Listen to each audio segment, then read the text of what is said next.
விஜய் டிவில ஒளிபரப்பாகிட்டு வரக்கூடிய cook with கோமாளி நிகழ்ச்சியில இருந்து மணிமேகலை விலகிறதுக்கு காரணம் பிரியங்கா தான்னு மறைமுகமா தெரிவிச்சிருந்தாங்க. இதனால அதிகமா பிரியங்காவுக்கு நெகட்டிவ் கமெண்ட்கள் வந்துட்டு இருக்கு. அதே நேரத்துல பிரியங்கா பேசின பேட்டி ஒன்னு இணையதளத்துல அதிகமான கருத்துக்களையும் பெற்று வந்துட்டு இருக்கு.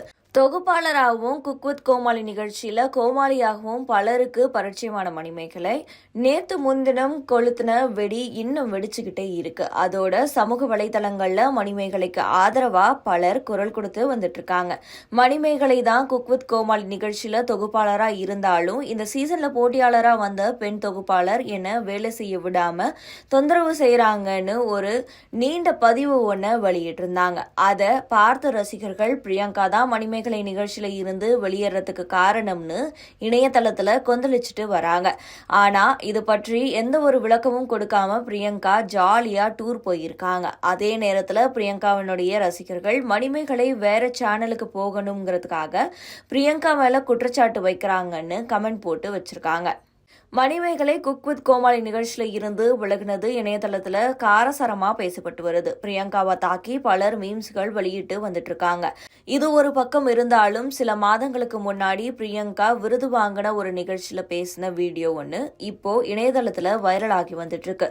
அதுல பிரியங்கா பேசினப்போ, நான் இந்த விருது வாங்கினது சந்தோஷம்தான், இதை நான் திமிரா சொல்லல, என்னை நம்பி என்னை பாராட்டக்கூடிய ரசிகர்களுக்காக நான் இந்த விருதை வெற்றி பெற்றிருக்கேன்னு தான் சொல்லணும்னு தான் எனக்கு ஆசை. திமிரா என்னை குறை சொல்லி அவங்க முன்னாடி நான் வெற்றி பெற்று விட்டேன்னு அலட்டிக்க எனக்கு ஒரு ஆசையும் இல்லை. இன்னும் நான் நிறைய வெற்றி பெறணும்னு பேசியிருந்தாங்க. ஆனா நான் இதெல்லாம் கரெக்டா தான் பண்றேனா, நான் பெரும் வெற்றிகளுக்கெல்லாம் நான் தகுதியான ஆள் தானான்னு சிந்தனை எனக்குள்ள வந்துகிட்டே இருக்கும். தொகுப்பாளருங்கிறது எனக்கு ரொம்ப பிடிச்ச வேலை. எனக்கு இது மட்டும்தான் தெரியும். இதுவும் ஒழுங்கா தெரியுமான்னு கூட தெரியல. என்னால முடிஞ்ச அளவுக்கு இதை நான் பண்றேன். பிடிக்கலனாலும் ரசிகர்கள் அட்ஜஸ்ட் பண்ணிக்கோங்க. நான் ஏதாவது தப்பு செஞ்சா நீங்க திட்டுங்க, நான் இன்னும் பெட்டரா பண்ணிக்கிறேன். நான் உங்களுக்கு சத்தியம் செஞ்சு சொல்றேன், எனக்கு தெம்பு இருக்கிற வரைக்கும் உங்க எல்லாரையும் என்டர்டெயின்மெண்ட் பண்ணிக்கிட்டே இருப்பேன். எதுவும் நிரந்தரம் கிடையாது. எந்த வெற்றியையும் தலையில தூக்கி வச்சுக்க வேண்டும்னு இல்லை. எதை பண்றியோ அதை தைரியமா பண்ண பிரியங்கான்னு எனக்கு நானே மோட்டிவேஷன் சொல்லிப்பேன். உன்னை ஏமாற்றாத ஒரே ஒரு விஷயம் உன்னுடைய தொழில் மட்டும்தான். அதனால அதுல கவனமா இரு, பெட்டரா வேலை பண்ணு. இந்த தொழிலை நம்பி, இந்த தொழில இருந்து நீ சம்பாதிச்ச மக்களை நம்பி ஓடிக்கிட்டே இரு. உனக்கு என்ன சேரணுமோ அது வந்து சேரும்ன்றது எனக்கு நானே சொல்லிக்கிட்டேன். என்னன்னு தெரியல, லாஸ்ட் 3 வருஷமா எனக்கு எமோஷனல் அதிகமாயிருச்சு. மேடையில வேற யாராவது பேசினா கூட என்னை அறியாமலே நான் அழுதுடுறேன். என்ன பேசினாலும் சரி, இல்ல அடுத்தவங்களுடைய கஷ்டத்தை பத்தி சொன்னாலும் சரி, என்னுடைய கண்கள்ல இருந்து கண்ணீர் வந்துடுது. இது எதனாலன்னு எனக்கே தெரியல. என்னுடைய மண்டைக்குள்ள இம்பாலிசிங் ஹார்மோன் இருக்கானும் தெரியல.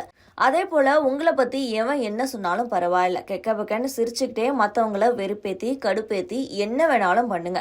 உங்களுக்கு பிடிச்ச மாதிரி பண்ணுங்க. உங்க மனசாட்சிக்கு தப்பா எதுவும் பண்ணாதீங்க. நிம்மதியா தூங்குங்க, சந்தோஷமா இருங்கன்னு அந்த பேட்டியில எமோஷனலாவும் ஜாலியாவும் ரெண்டும் கலந்த பிரியங்கா பேசியிருக்கக்கூடிய நிலையில இந்த வீடியோவை இணையதளத்துல பகிரக்கூடிய ரசிகர்கள் பிரியங்காவை பாராட்டி வந்துட்டு இருக்காங்க. அதே நேரத்துல பிரியங்கா இதுல தன்னுடைய வேலைக்காக தான் எவ்வளவு வேணாலும் இறங்குவேன்னு ஓப்பனா சொன்னாங்க. இதனாலதான் மணிமேகலையை விடவும் அந்த நிகழ்ச்சியில நான் தான் முன்னிலையில இருக்கணும்னு பிரியங்கா பிரச்சனை செய்யறாங்கன்னு போல சிலர் கேள்வி எழுப்பிட்டு வந்துட்டு இருக்காங்க. குக் வித் கோமாளி நிகழ்ச்சி ஒரு நாள் முழுக்க ஷூட்டிங் எடுக்கப்பட்டு அது 2 மணி நேரம் மட்டுமே ஒளிபரப்பாக்கிட்டு வருது. அதனால அதுல பல விஷயங்கள் கட் செய்யப்படும் நிலையில அதையும் தாண்டி எப்படியாவது நிகழ்ச்சியில நம்முடைய முகம் தெரிய வேண்டும்னு அதுல போட்டியாளரா இருக்கவங்களும் சரி, கோமாளிகளும் சரி, நடுவர்களும் சரி அதிகமா மெனக்கிடுறாங்க. அதுல ஒருத்தர் டாமினேட் செய்யறது, அவங்க அடுத்தவங்களை மட்டம் தட்டுறதால தான் அது ஒரு கண்டென்ட்டா மாறி மக்கள் மத்தியில அது பேசப்படுது. அதுக்காகவே சிலர் அடுத்தவங்களுடைய மனம் புண்படும்படி கூட பேசுறத பார்க்க முடியுது. ஒரு சில நேரங்கள்ல அது ஜாலியா போனாலும் சில நேரங்கள்ல எதிர்த்தரப்புல இருக்கவங்களுடைய மனசு சிலர் நோகடிச்சிடுறாங்க. அதுதான் இப்போ குக் வித் கோமாளி நிகழ்ச்சியில நடந்திருக்கு. மணிமேகலை குக் வித் கோமாளி நிகழ்ச்சியில இருந்து விலகினது சரின்னு நினைக்கிறீங்களா, இல்ல பிரியங்கா என்டர்டெயின்மெண்ட்டுக்காக செய்யக்கூடிய செயல் சரின்னு நினைக்கிறீங்களா? உங்களுடைய கருத்து என்னங்கிறத பதிவு பண்ணுங்க.